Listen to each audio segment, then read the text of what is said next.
Kru bersamamu pada episod kali ini, ke Teluk Panglima Garang, Klang, Selangor, Darul Ihsan.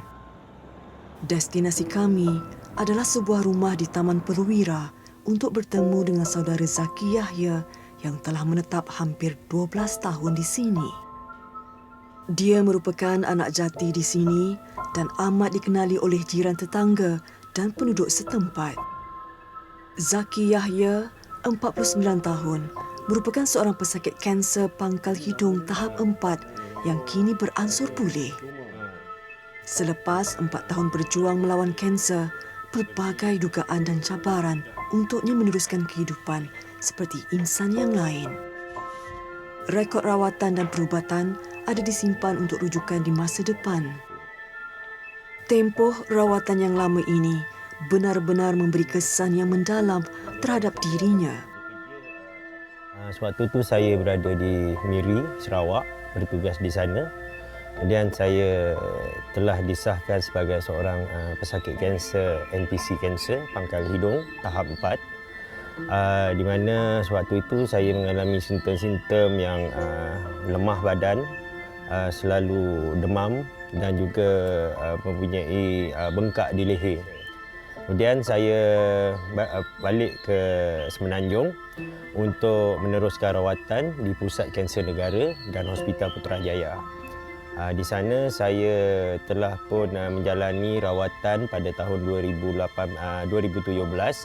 bulan 10 sebanyak 35 kali kemo dan 35 kali radioterapi. Okey, itu adalah kesan kelecuran semasa rawatan radioterapi, di mana saya mendapat rawatan sebanyak 35 kali radioterapi di bahagian leher hingga ke muka bagi membunuh tumor ataupun menghilangkan tumor kanser itu. Jadi itu adalah kesan daripada radioaktif radioterapi itu, membakar keseluruhan anggota yang dijangkiti kanser.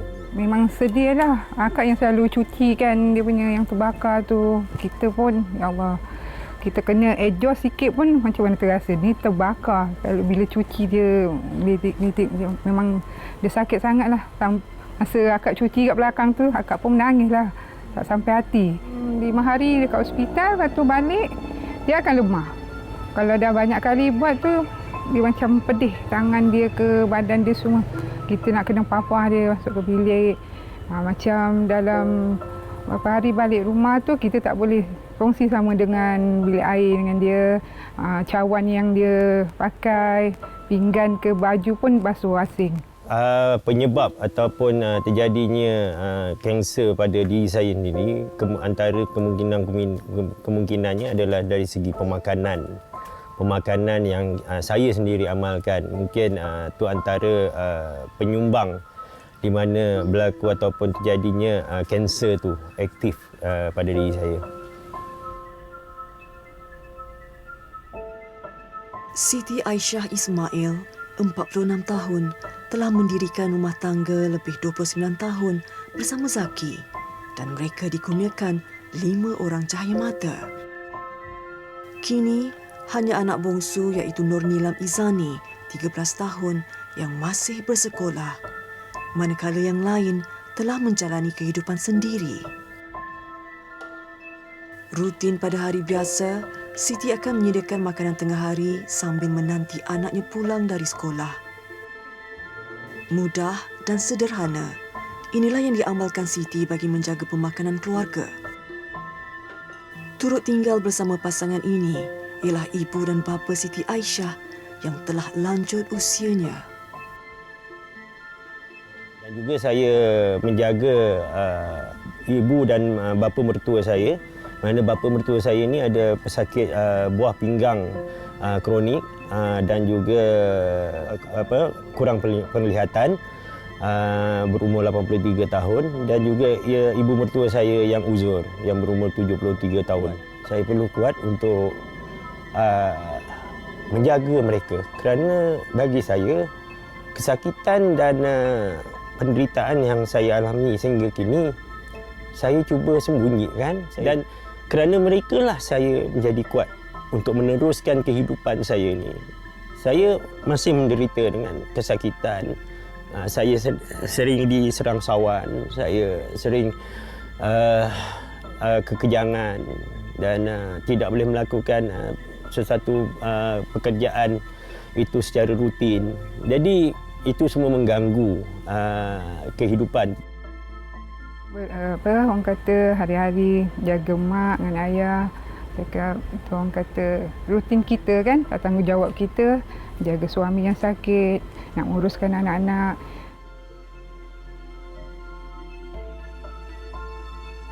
Setiap hari, jadual pemakanan ubat Zaki perlu diuruskan mengikut waktunya.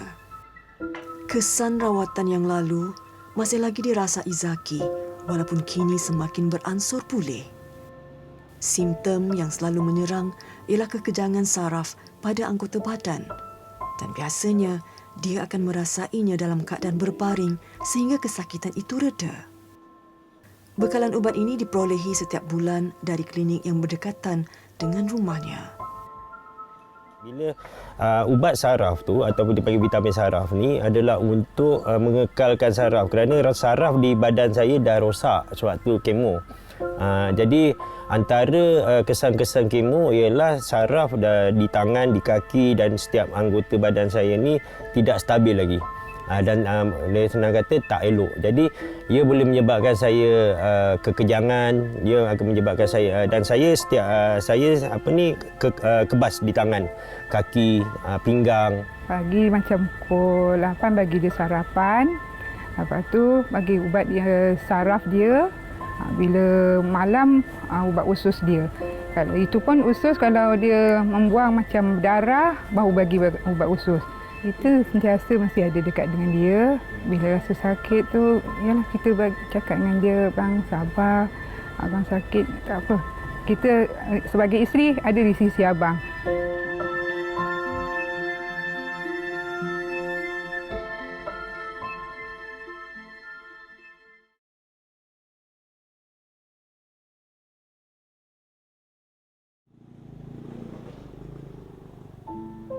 Bersamamu kembali bersama keluarga Zaki yang tinggal di Teluk Panglima Karang, Klang, Selangor. Setiap 2 minggu, Zaki akan ke klinik ditemani oleh isterinya untuk mendapatkan pemeriksaan kesihatan mengikut jadual yang telah ditetapkan oleh pihak hospital. Untuk mendapatkan perkhidmatan terus di hospital, jaraknya agak jauh dari tempat tinggalnya. Mujurlah, terdapat sebuah poliklinik berhampiran yang menyediakan pemeriksaan yang lengkap seperti di hospital juga.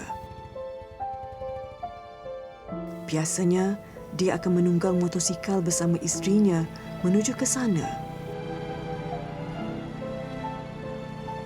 Poliklinik Si Jangkang dikunjungi oleh Zaki sejak 10 tahun yang lalu. Dia berasa begitu selesa dan gembira dengan rawatan yang diterimanya. Rutin bagi pemeriksaan ini termasuklah pemerhatian kadar tekanan darah dan pernafasan. Ini adalah amat penting kerana bagi bekas pesakit kanser, simptom yang kecil sebegini boleh menjadi serius dalam sekelip mata. Zaki juga diberi perhatian untuk kesihatan ususnya. Kesan kemoterapi dan radioterapi yang lalu sedikit sebanyak mengganggu sistem pencernaannya. Zaki ni memang pesakit yang cukup saya kenali lah sebab keluarga dia pun saya selalu dapat rawatan di sini. Dia dikenal pasti mengidap penyakit nasopharyngeal carcinoma, kanser di tekak lah, dan ini yang agak kerap berlaku jugalah. Jadi saya boleh katakan dia dapat rawatan yang baik dan dia cukup responsif dengan nasihat-nasihat daripada doktor-doktor pakar dan patuh kepada perawatan yang ditawarkan. Dan telah menjalani rawatan dengan cukup baiklah. Ini buat kalau sakit, sebiji 3 hari tak pun bila perlu ya. Okey. Tak pun bila perlu. Okey.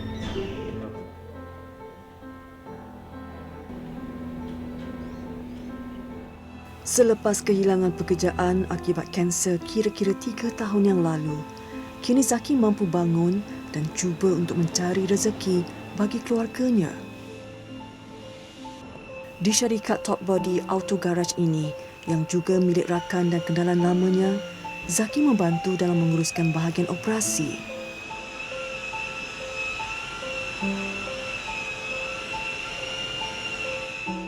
Rutin hariannya akan dimulakan dengan mengambil jadual kenderaan yang perlu disiapkan mengikut tarikh yang ditetapkan dan juga memberikan senarai peralatan alat ganti. Yang gaji budak, yang program kerja yang Fuad punya tu, berapa hari dia punya kerja tu. So nanti kita seminggu Tunjuk body dia, body kita tu. So okey lah kalau macam tu nanti okey. So kasih ada apa-apa. Selepas itu barulah dia akan ke bengkel dan memastikan segala operasi mengikut jadual yang telah diterimanya tadi. Pusat pembaikan kereta yang mempunyai pelanggan yang agak ramai ini perlu diuruskan dengan baik. Zaki amat bersyukur ada rakan yang memberikannya peluang untuk mencari sumber pendapatan. Perkenalan saya dengan saudara Zaki ni agak lama lah. Pada tahun 2018, tiba-tiba saya dapat tahu dia ni kanser. Jadi terkejutlah daripada sihat, kanser. Jadi saya tengok bila kanser ni problem dia, dia kena buat rawatan. Jadi syarikat lama dia tu tiba-tiba stopkan perkhidmatan. Okay, jadi bagi saya terpanggil lah. Kalau dulu dia tolong saya, sekarang ni saya rasa saya orang kata tolong dia balik kan. Macam mana membantu meringankan beban. Yalah, dia pun tak ada kerja, wife tak ada kerja. Jadi nak buat rawatan lagi. Jadi saya rasa saya terpanggil lah.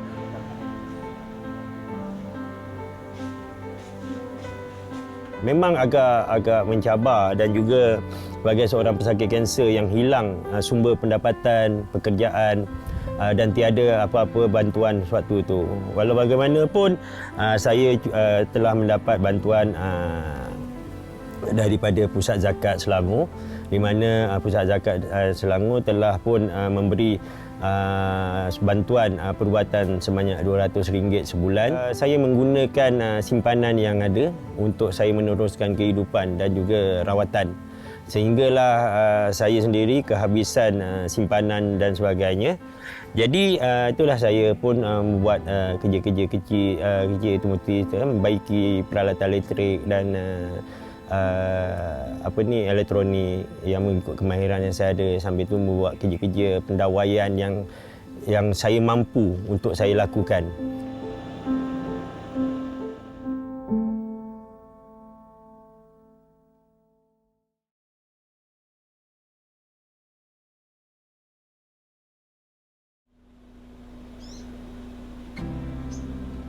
Keluarga Zaki turut mendapat sumbangan daripada penaja utama program ini, iaitu syarikat Faiza Sendirian Berhad. Antara barangan yang disumbangkan ialah beras Faiza emas, kicap lemak dan manis, rempah untuk masakan ikan, ayam dan daging. Bihun berserta tepung yang boleh digunakan dalam pelbagai masakan, dan bubur herba Faiza yang mengandungi banyak khasiat dalam setiap penyediaannya.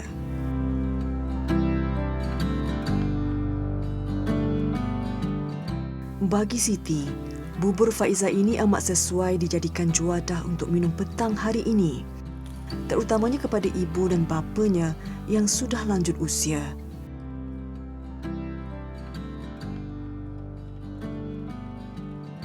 Keperluan makanan yang berkualiti amat penting di usia sebegini. Khasiatnya yang tinggi dan proses penyediaannya yang mudah amat menyenangkan kerja dan menjimatkan masa. Bagi Zaki, saat makan sekeluarga begini amat menggembirakan dirinya dan sedikit sebanyak dia dapat melupakan segala kesakitan buat seketika.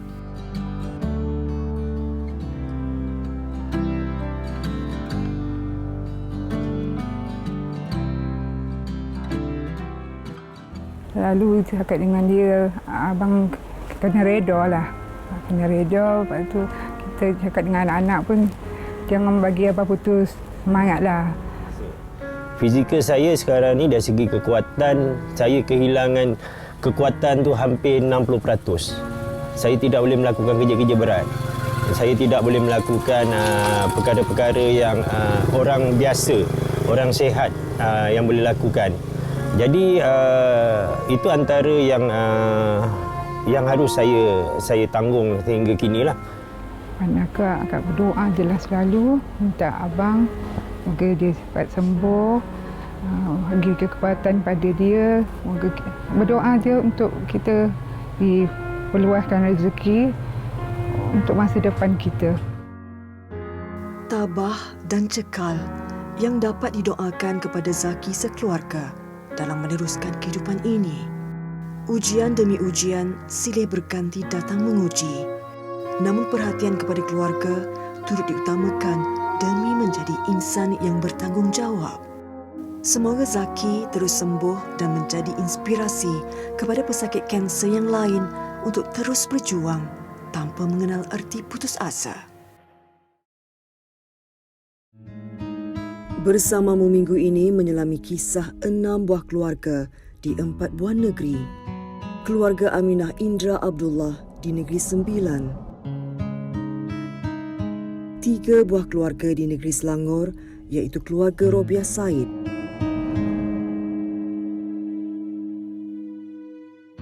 Keluarga Miza Fazliana Nur Rasid.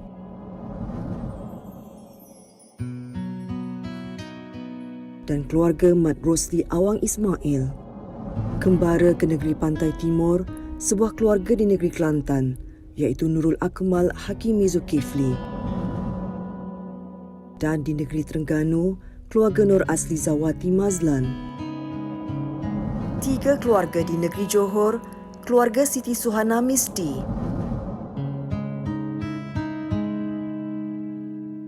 Keluarga Sapiah Jaafar.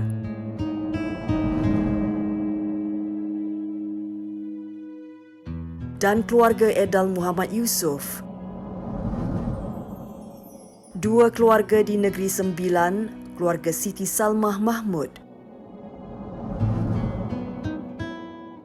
Dan keluarga Muhammad Azham Shah Muhammad Idris.